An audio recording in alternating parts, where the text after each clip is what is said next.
Hi everyone, I'm here today with Katie Bullon. She is the Managing Director and Franchisor of Active Marketing Group. Hi Katie. Hi, thanks for having me. No problem. Thanks for making the time. I thought a good place to start would be for you to explain to anyone listening who Active, who Active are, or and how you like to be known, because Active Marketing Group, I think, is your formal name. And but as a franchise brand, are you known as Active Marketing Group or Active, or tell us a Yeah, bit? so Active was originally started not by myself in 2008. So back in the early days, it was set up as a web design franchise, which, at the time that was what the market needed. It was before the days of platforms that are now available, which make very low cost web design accessible to more people. So that was the model. It was all about that. And it was a very successful model with a good network. So yeah, the web design was the starting point. And now as we fast forward to 2024, we've dropped the kind of web design as part of our brand further to rebranding in 2021. So it's now about digital marketing as a whole package. Yeah, and because I remember Active Marketing from when early days of franchising. I guess it would have been from about 2008 onwards, and when Active started to come in, and you were very active, because that's why I remember Active. And as I understood it, the model was, as you say, it was really with a focus on helping mainly businesses build websites for their business, because at the time, back in 2008, there were so many companies didn't even have a website. And so that was your main service, wasn't it? And am I right in saying that the role of the franchisee was a sales role, and then you had a Um, development team in-house that would support them Yeah, once they? no, we are even back then, and I think, we can talk about it now in a sec, but even back then, it wasn't so much as some other marketing franchise operate where the franchisees are effectively sales agents in the field. It's never really been solely about that approach. I mean, there's the option. So if franchisees want to operate as sales agents, they can, and they could outsource it all to the head office team. Where we've got developers, some of them now are still in place from 10 years ago. So we've got that established team there. But franchisees also have access to all of our systems and training. And that was the case back then, that they could actually build the websites themselves and therefore take a higher percentage of the sales. So the model always has been flexible. And that was one thing that when I joined as a franchisee, which again, we can talk about, in 2014, I had a marketing background. And in 2014, had my first baby, used to travel internationally a lot with my job. My husband also did. I knew that it wasn't really going to work for me going back to a job that was taking me away from family, etc. So yeah, at the time, that's why I bought into Active, because of all of the tech support that was behind the scenes, the access to developers to build the websites and all those things. And then I could handle the marketing side of things for clients with the backup of that team. Yeah. And so from 2008 up until 2014, 15, 16, that kind of time period, it was very much about the tech team and the support of the tech team at head office, and franchisees operating with local businesses and web design and some services to support the growth of those, such as SEO, etc. And that was kind of where it was then. Yeah. And Katie, so talk to me a little bit about, how did you find Active? So you're obviously looking for an opportunity, a changing career, if you like, or a business of your own. How did you end up finding Active back in, I guess, just So pre yeah, I think for me, I always knew I wanted to be self-employed when I at some point in my life. I've come from a family of entrepreneurial people, and it was kind of always a route I wanted to take. I loved my employed role, and I, learned a huge amount from some brilliant people. And I think I just always wanted to then go and convert that into my own business at some point. So whilst on maternity leave, as many people do, it was looking at all these different options of, can I set up this business from scratch? Looking at loads of different opportunities. And what it kept coming back to was, I just didn't feel like I wanted to just put myself out there as a standalone marketing consultant on a day rate, which, yeah, I could have got business that way. But I wanted to be able to offer the full suite of services to someone. And I didn't want to employ anyone. I didn't want to learn the tech side of it because I have no interest in that. That kind of side of it, it just wasn't for me. So I wanted, when I came across Active, I liked the way it was completely flexible in that you started your own business, but you had the backup of a team. So you could almost act bigger than you were straight away, and not have to worry about the stuff you didn't know about. So that was what attracted it to me back then. And yeah, I mean, it worked well. I was able to operate part-time around children, subsequently had two more children along the way.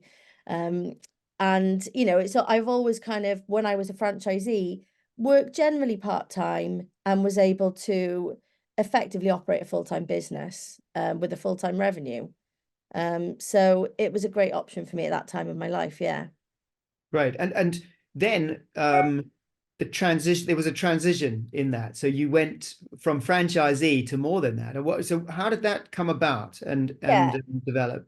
So it was, I mean, it was a time where COVID was in the UK, and the previous owner of the franchisee actually was living in Singapore at the time and running the business from there. And he would come back over to run annual meetings, etc. And, it was a time where Active needed to progress to a different level. We needed to extend the services.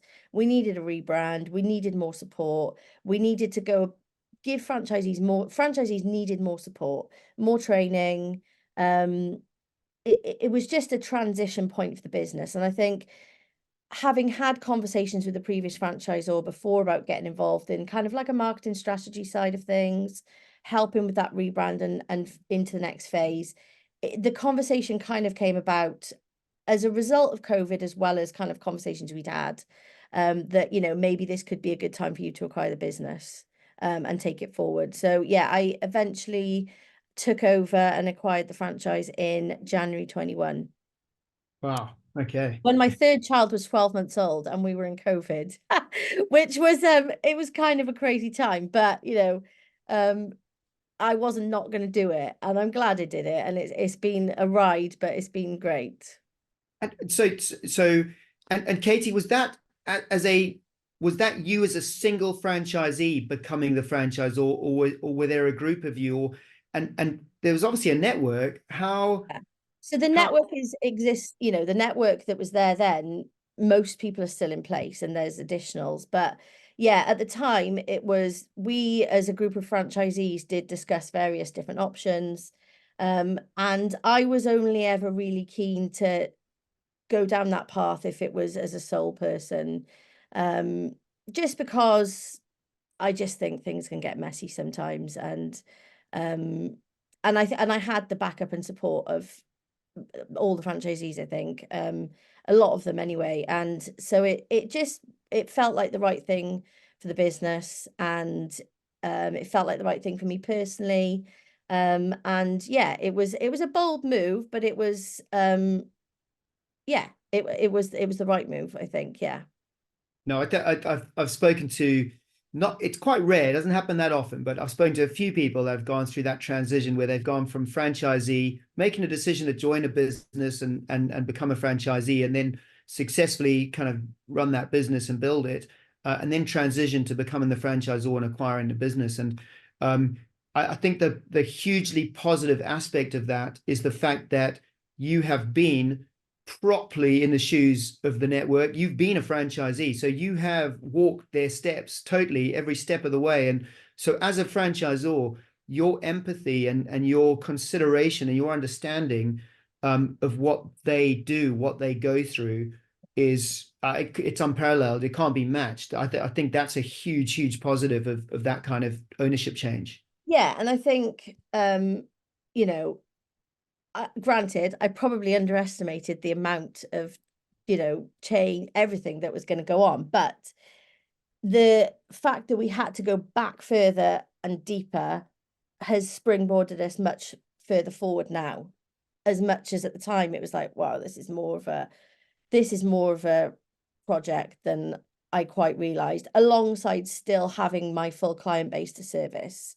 But that was, that also came at a good time, because the fact that then I took on the head office team as my team meant that then my clients could be merged into the head office team, and that then I could focus on actually really taking time to look at, okay, I've been a franchisee. What were the good parts? What was lacking? Where are we going? How has the market changed? Like, in 2021, 22, 20, all these things, marketing is, as an industry, has evolved to the point, with all AI now, and, every time, everything that comes new to the market, we have to adapt. And that was just one thing that hadn't happened. And as a franchisee, I felt the strain of that, is that it hadn't happened early enough within Active. And that was where there was, times where we needed that more support. And so the priorities have been really going back to basics, rebrand, which, is, rebranding a full network as well, and everyone's businesses. Yeah. And all of our back office systems, weren't supporting in the right way. And that's taken a lot of bespoke development time. All of our support materials, our pricing, our, the way we run training, the way we run our marketing plan, the way we support franchisees to run their marketing plan, everything. I mean, if you look at what was in place before and to what you look at now, there's probably 20% in place now that was existing, and the 80% is new of, we've got a suite of about 200 services now that franchisees can go and sell to their clients with set markup levels based on the amount of involvement they want to take, how much they want to literally get the client in, have the order form signed, which is all within our back office system, and pass it over. Or do they want to just use the template, use what they've learned in the training, go and do it themselves? It really is the model. I was always wanting to make sure that we kept that flexibility for people. The reasons why I joined is that I could be me, I could be self-employed, I could run my business how I wanted it to run, but I had a full team behind me, and I could act much bigger than I was, and I didn't have to employ anyone. And if I need to take off early to go and pick up someone from nursery because they're ill, it's fine. If I want to work all day Saturday because I got loads of work on and I want to catch up, that's fine.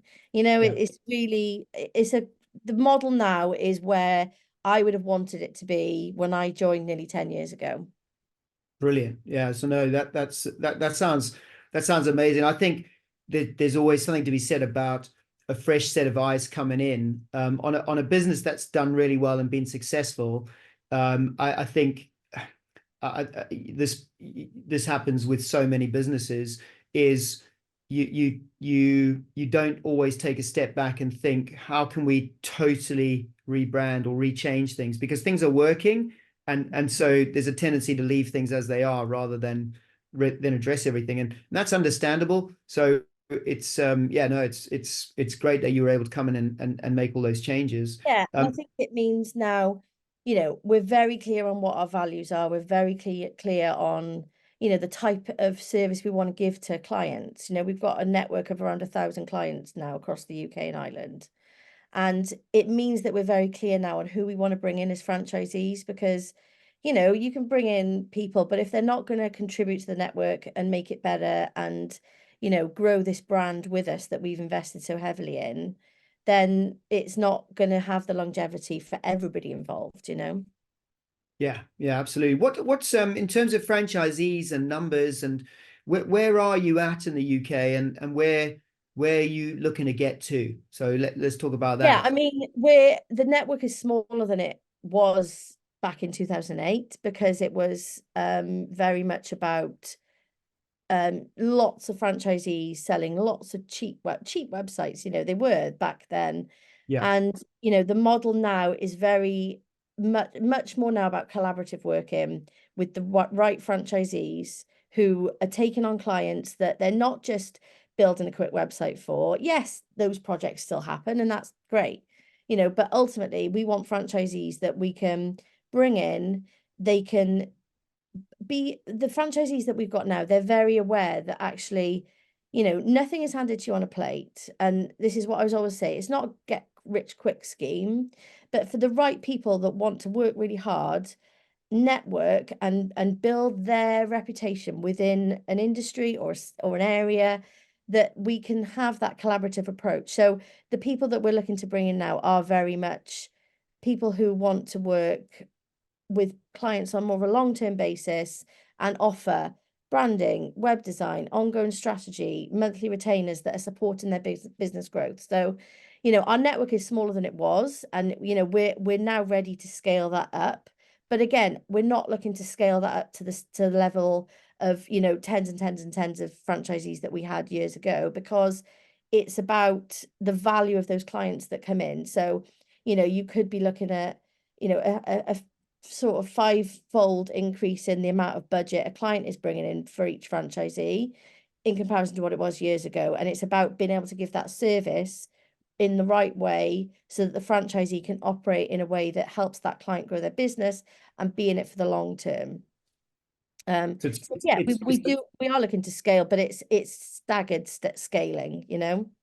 yeah, and probably you know, and you've learned over the years what makes a good franchisee or a good franchise owner compared to someone that might not fit in, uh, Absolutely.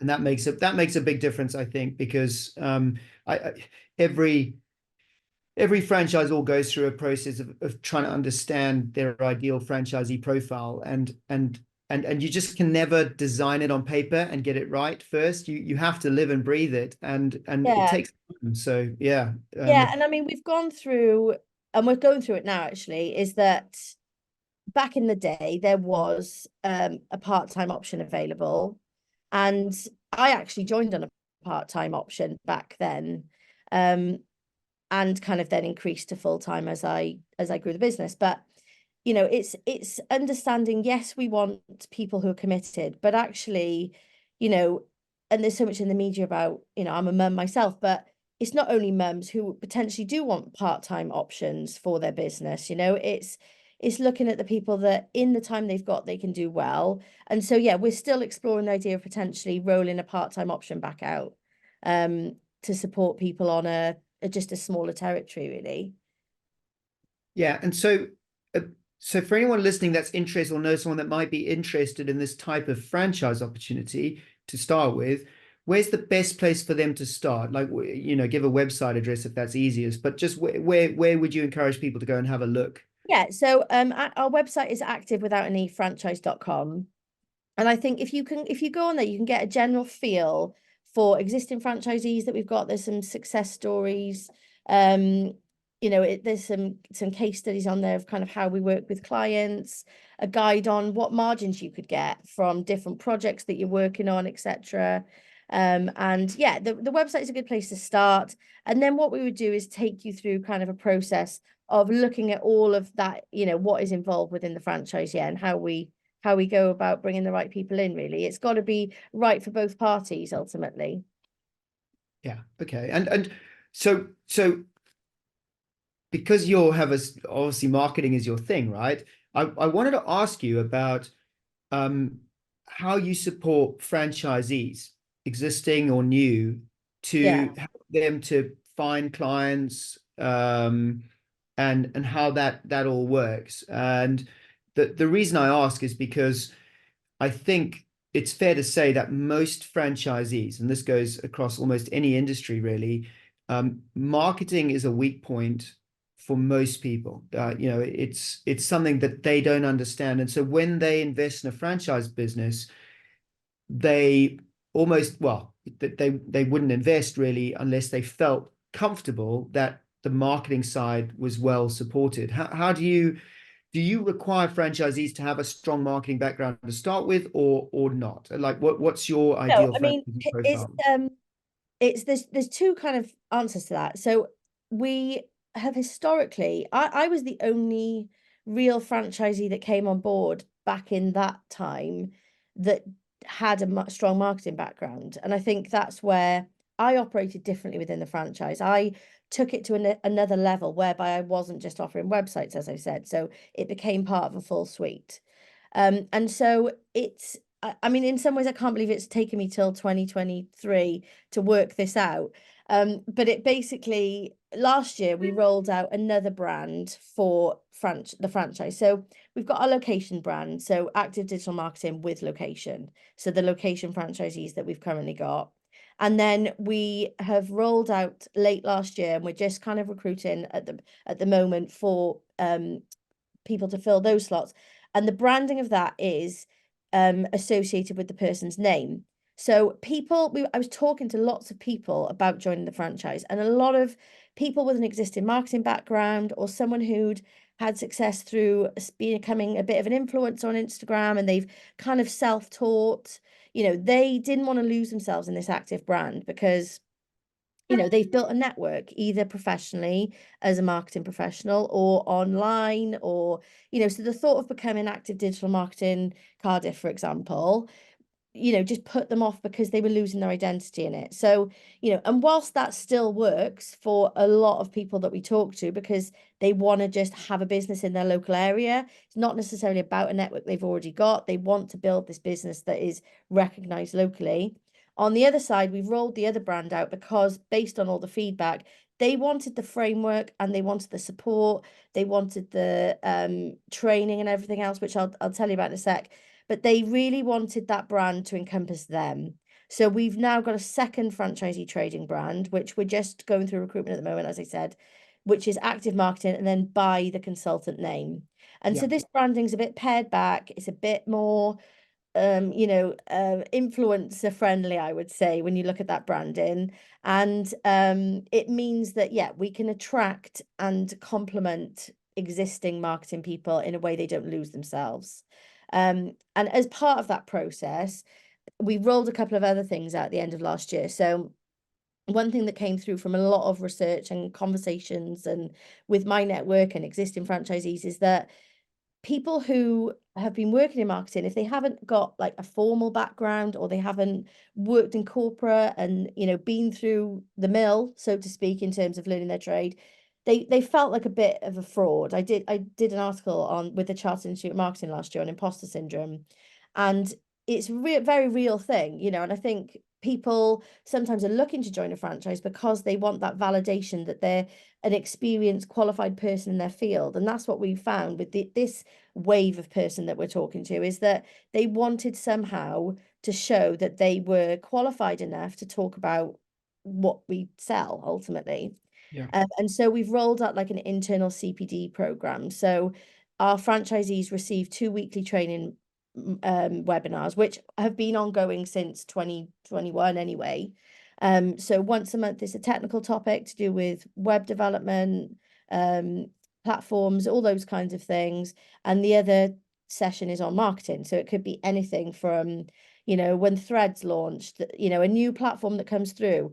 And it takes them their training to a level that they know enough to be able to talk the talk in relation to clients. If they want to go deeper and actually learn a skill to carry out the marketing themselves that they haven't done, that would also be available to them. But most people, they want to have these training webinars, which qualifies them to know enough about something to go out and sell it to people.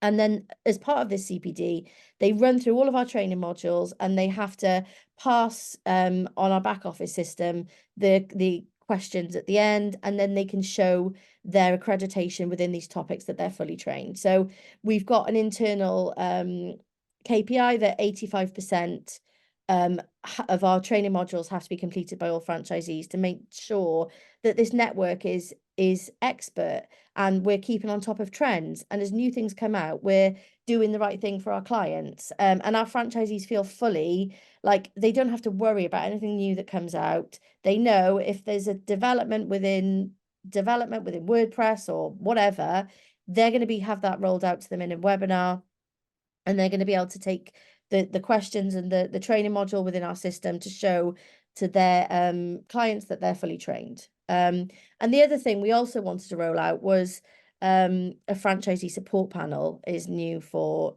end of last year. So just rolling it out now is, and that's that a lot of people come to be self-employed and they haven't ever run a business before. They don't know how to do a tax return. They don't know if they should be VAT registered. They don't know how to adapt to the change of becoming self-employed and all that involves, or they don't know how to, spin a good PR story about themselves and how to effectively, create their identity as part of this framework, but as themselves. So the franchisee support panel that we've rolled out involves external consultants who, people I've worked with for a long time. And I've selected them on this panel, and they're now part of the induction, and then they feature in our ongoing webinars throughout the year. So Hannah, our accountant, for example, she did a webinar with our franchisees last month, which was, the benefits of being VAT registered or not. So they can make that choice for themselves. I think that's brilliant, Katie, because you are absolutely right. So many people when they go self-employed, yeah, they're looking at which type of business, and if they're looking at franchising, they identify franchising as a way. They hit with 400-500 different brands out there, and people get lost and confused, and they focus very much on that. They don't think hugely at the time about all the bits they don't know because Yeah, they've been employed before. That all takes care of itself. If you get paid, you get a slip of paper, it's all done. The accountancy bit's all exactly. done. Yeah. You get money in your bank account, the taxing's done. You just, people just get used to that. And so it's really great to hear that you do all of that, because I think that's so important, and I think that's a lot missing sometimes, and people have to figure that out. And they're trying to build a business, they understand the brand, they can be well supported, but in these little areas, the Mm. franchisor often leaves them to figure that out on their own. And Yeah, it's absolutely.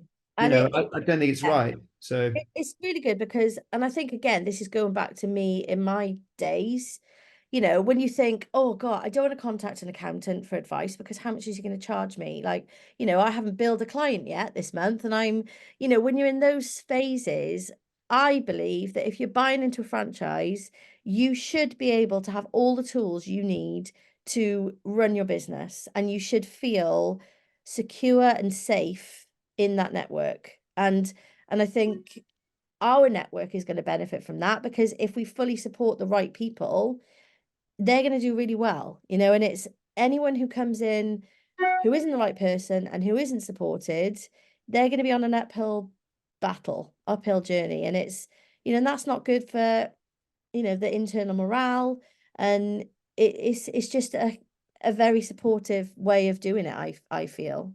yeah, no, absolutely. And Katie, I wanted to go back because I always like to, I'm always interested in this question because I ask it of myself sometimes, and I think sometimes I totally forget. When did franchising as a kind of a term come into your thinking? Was this when you were thinking about running your own business, and was franchising then top of mind, or did it only get there because you were looking to start your own business, and then franchising as an option to do that came up? Do you remember that kind of Yeah, I journey? think, I mean, in my mind, a franchise was McDonald's, that Yeah. where I was. And obviously, like, I've got a business degree. And so I knew what a franchise was, and I knew the terms and all that kind of stuff. But I think when I set out to look for an opportunity or to start a business, I don't think I ever thought, oh, I wonder if I could join a franchise. Because to me, I always wanted to be an entrepreneur. And it was kind of like, well, is this a good way of doing it? Do I just need to go through the tough stages of it to make it more fulfilling to myself? But actually, it's no, it was the things that actually didn't interest me were what attracted me. So when I saw the franchise opportunity, I think, yeah, it opened my eyes to what's out there. I think, and this is a struggle we have now, is and something that I very much consider in our marketing plan is, we need to also talk to people that don't know they need us yet, and that's where I was. So it is very much about trying to, throw the net wider to people that know what they want. They know they want this freedom. They want to be able to run a business. They want to be able to work in marketing, but they don't quite know how they can do it all. They want the freedom. But yeah, so it's just making sure that within our marketing, we are very much about kind of solving pain points. And it's not necessarily always leading with the franchise argument. It's about being a solution to a bottleneck or a stumbling block or a point of, fear in somebody. So yeah, it's finding those people and having those conversations that is our kind of mission this year in our marketing plan. Yeah, I think it's interesting. You mentioned entrepreneur and entrepreneurship, and there's always this massive debate in franchising about, oh, entrepreneurs aren't right for franchising. Franchising is not right for entrepreneurs. What's an entrepreneur?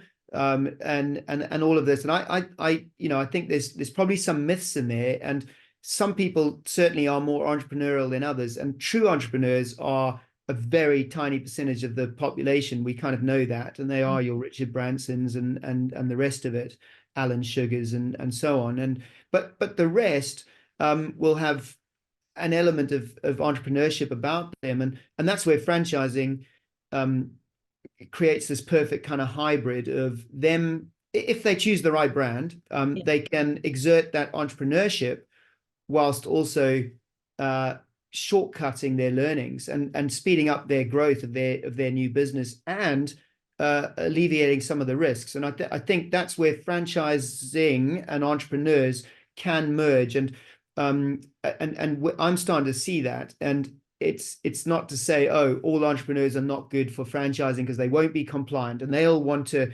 make up their own rules and they'll want to do all of that.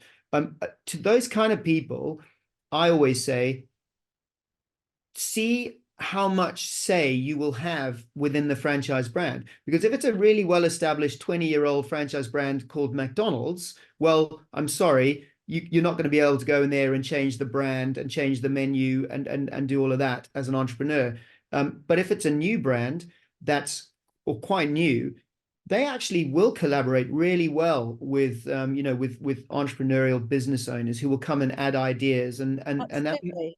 yeah, and that makes a massive difference sometimes. Yeah, and I think this goes back to the conversation of getting the right people in, and if you are an entrepreneurial person who, if you're an entrepreneurial person who wants to go and invent something or, be remembered for something groundbreaking that you did, then, probably don't join a franchise. If you are entrepreneurial in that you see what you want to get out of the fact that you want to be self-employed, you want to be able to generate income, you want flexibility, you want to not have to have too much downtime up front with reinventing the wheel and all this kind of stuff. If you are happy to, really capitalize on the hard work someone else has done to create a framework on your terms, then if you find the right franchise, you can absolutely do that. But it's the right franchise, the right person. Yeah, it's an interesting discussion, but I think there's definitely, franchising, I think, is something that probably not enough people know about. And yeah, I'm very glad to be part of it because I think, it really gives a lot of opportunity to yeah, it gives a lot of opportunity to someone with a bit less risk. Yeah, Katie, I think that's the crux of the problem in this country anyway, is that not enough people understand what franchising really is and what can offer them personally if they're unhappy in their job. And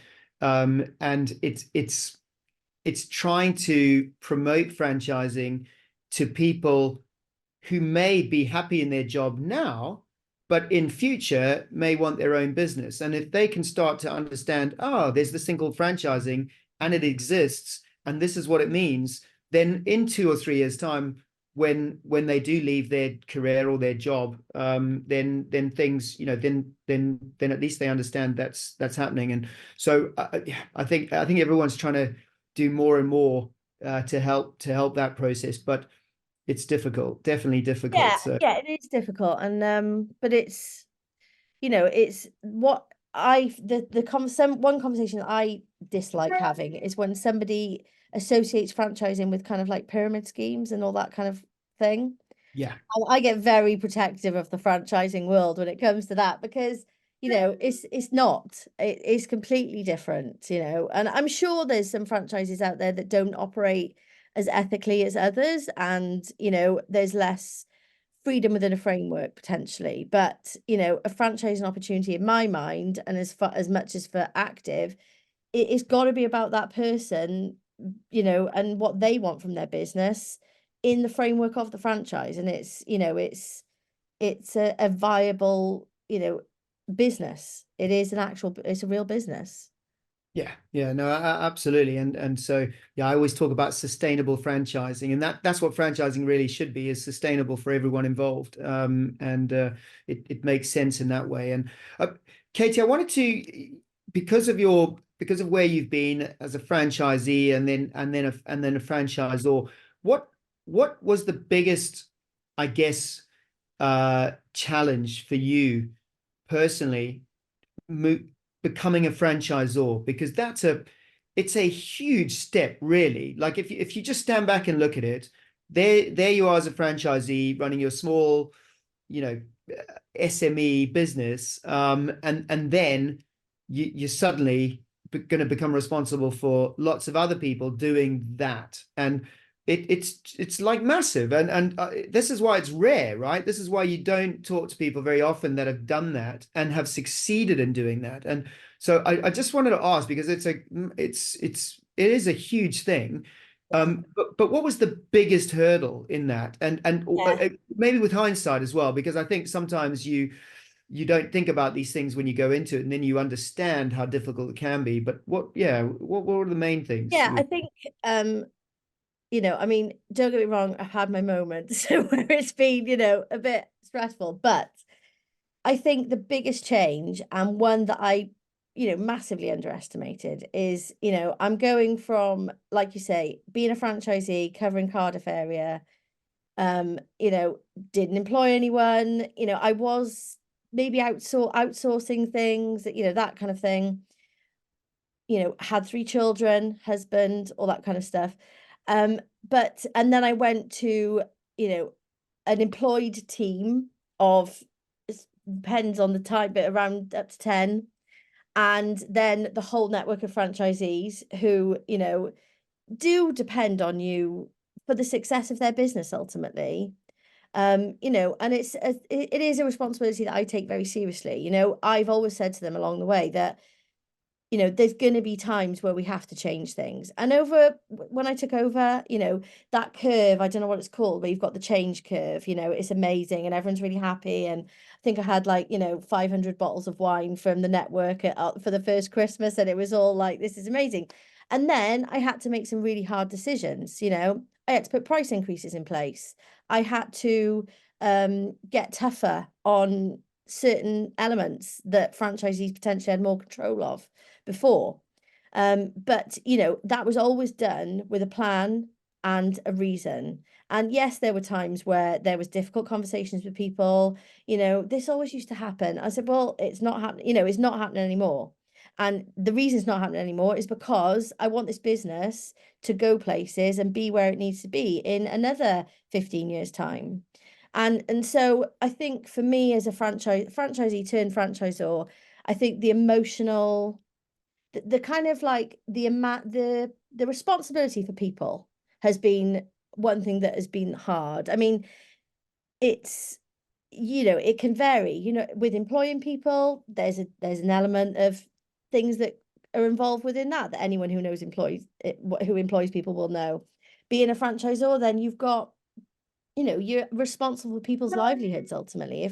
If the service that you're giving them isn't meaning they can bill their clients in the way that they want to, then their livelihood suffers. So, you know, in yeah, it's all down to those people. And that, I feel like we're at a point now where, you know, the team, we've got I think 3 of the head have been in place since um, probably nearly 15 years, nearly since the beginning.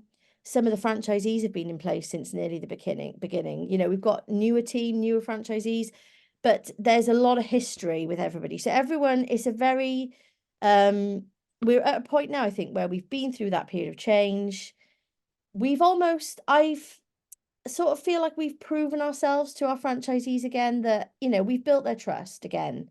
That's important. You know, there was a time where things had to change and it got a bit But that happens in business as you go through an acquisition or you go through a rebrand, or so we're at that point now where, yeah, I think the calm is more in place now than it ever has been, which has meant my kind of worries about things would be less. So yeah, I suppose that would be my answer, is that just being responsible for a lot of other people's livelihoods, and the health and well-being of your children along the way as well. But they're fine. They're still alive and kicking. But ultimately, no regrets, Katie. Oh no, absolutely no regrets. And I'm really excited to have got to the point where we are. And yeah, we know who we're looking for. We know that the service we offer is good. We've got, our plans are not dramatic now for the future. Our plans are a consistent and, a consistent growth from where we are with the right people and keep offering a good service. And yeah, I'm really kind of looking forward to this next period. Excellent. All right. Well, Katie, we'll leave it there. I really appreciate your time, and it's been great to learn more about your franchising journey, because I think everyone has their journey in franchising, and yours has been a really, really interesting one. So I appreciate that. And hopefully we'll see you at more franchise events. Yeah, Now no, you're that's a fine. franchise. Get more exposure this year. This is what I've been told. I've got to Yeah. get there instead of head down, getting on with everything. I can leave everyone to it now and go and do all the nice things and the networking and all these kinds of things. Yeah. Absolutely. Yeah. As a franchisor, Katie, you owe it to yourself as well to, yeah, network with other franchisors, and you'll learn a huge amount as well. Yeah, I'm sure I'll bump into you at one of those events. So I look forward to that. Thanks for having me. It's been great. All right. Cheers. Cheers, Katie. Have a good day.